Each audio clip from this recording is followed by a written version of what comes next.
ഷൊർണൂരിലേക്കാണ്. ഷൊർണൂർ പാലക്കാട് ജില്ലയിലെ CPM-ന്റെ ഒരു വലിയ കോട്ടയാണ്. വലിയ കൗതുകത്തിന് അടിസ്ഥാനമുണ്ടെന്ന് എനിക്ക് തോന്നുന്നില്ല. അവിടെ LDF സ്ഥാനാർത്ഥി P. മമ്മിക്കുട്ടി, UDF സ്ഥാനാർത്ഥി P. ഹരിഗോവിന്ദൻ, NDA സ്ഥാനാർത്ഥി ശങ്കുട്ടി ദാസ്. അവിടുത്തെ പ്രൊജക്ഷൻ നമുക്ക് പെട്ടെന്ന് നോക്കാം. ആരാണ് മുന്നിൽ എന്നുള്ളതാണ് പ്രൊജക്ഷൻ. നോക്കാം. Shoranur on screen. P. Mammikutty തന്നെ 46.51, 34.61 ഉള്ളൂ. 11.90 വ്യത്യാസമുണ്ട്. ഷൊർണൂരിൽ ഇത് പ്രതീക്ഷിച്ചത് തന്നെയല്ലേ? അല്ല, ഇത് കുറവാണ് എന്നാണ് കുക്കോറിന്റെ വിലയിരുത്തൽ. കാരണം മുൻകാലങ്ങളിൽ വലിയ ഭൂരിപക്ഷം 30,000-നും 25,000, ഇതിപ്പം ഏകദേശം ഒരു 20,000-ത്തിനടുത്ത് പോലും എത്തുന്നില്ല. അപ്പം സ്വാഭാവികമായിട്ടും നമ്മുടെ മൂഡ് ഓഫ് ദ സ്റ്റേറ്റിലും MLA-യുടെ പ്രവർത്തനത്തിൽ വലിയൊരു അഭിപ്രായമില്ലായിരുന്നു മമ്മിക്കുട്ടിയെ സംബന്ധിച്ച്. അവിടെ എനിക്ക് കൗതുകകരമായി തോന്നിയത് കഴിഞ്ഞ തവണ ഏതാണ്ട് 24-25% UDF-ന് ഉണ്ടായിരുന്നുള്ളൂ. അത് 10% കൂടുന്നു. BJP-യുടെ വോട്ട് ഗണ്യമായി കുറയുന്നു. അതെന്തുകൊണ്ട്? ഞാൻ നോക്കുമ്പോൾ കഴിഞ്ഞ തവണ BJP-യും UDF-ഉം തമ്മിലുള്ള വ്യത്യാസം വെറും 770 വോട്ട് മാത്രമായിരുന്നു. സന്ദീപ് വാര്യർ അവിടെ മത്സരിച്ചപ്പോൾ വളരെ 25% വോട്ട് സമാഹരിച്ചെടുത്തത് ശങ്കുവിനെ പോലെ വളരെ പ്രധാനപ്പെട്ട ടെലിവിഷനിലൊക്കെ നിറഞ്ഞു നിൽക്കുന്ന ഒരു പ്രോമിനന്റ് BJP ഫിഗർ വരുമ്പോൾ അങ്ങനെ സംഭവിക്കേണ്ടതല്ലോ.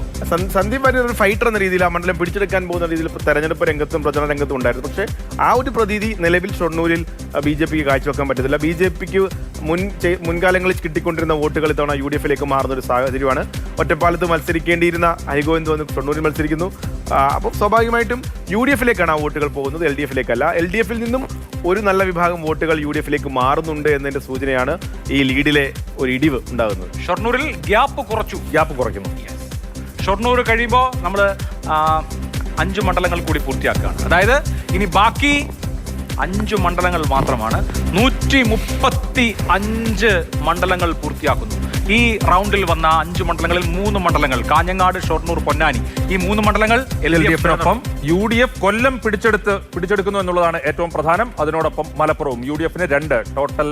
അങ്ങനെ 135 സീറ്റുകൾ പിന്നിടുമ്പോൾ LDF എത്ര, UDF എത്ര? LDF 64, UDF 60. കേവല ഭൂരിപക്ഷത്തിലേക്ക് ഇനി LDF-ന് 6 സീറ്റുകൾ കൂടിയാണ് ആവശ്യം. UDF-ന് 60 സീറ്റുകളായി. 60-64 എന്ന നിലയിൽ LDF-ഉം UDF-ഉം. അല്ല, പ്രേക്ഷകർക്ക് ഇപ്പോൾ ഒരു കാര്യം ഉറപ്പിക്കാമെന്ന് തോന്നുന്നു. ഇനി 5 സീറ്റേ ഉള്ളൂ.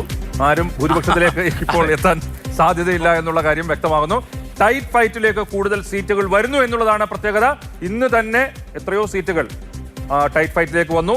ഇപ്പോൾ 11 സീറ്റുകളിൽ കടുത്ത മത്സരമാണ് എന്നുള്ളതാണ് കോറിന്റെ അഭിപ്രായ സർവേയിൽ നിന്ന് വ്യക്തമാകും. അവസാനത്തെ 5 സീറ്റ് വരുന്നതിന് മുമ്പ് ആർക്കും കേവല ഭൂരിപക്ഷം ഇല്ല. അതിൽ കേവലം കാത്തിരിക്കുന്ന ഒരു മണ്ഡലമുണ്ട്, പാലക്കാട് മണ്ഡലമുണ്ട്. ഇനിയുള്ള 5 മണ്ഡലങ്ങളിൽ പാലക്കാടും വരുന്നുണ്ട്. ഇപ്പോൾ 64 LDF, 60 UDF, 11 ടൈറ്റ് ഫൈറ്റ് എന്നുള്ളതാണ് കേരളത്തിന്റെ പിക്ചർ.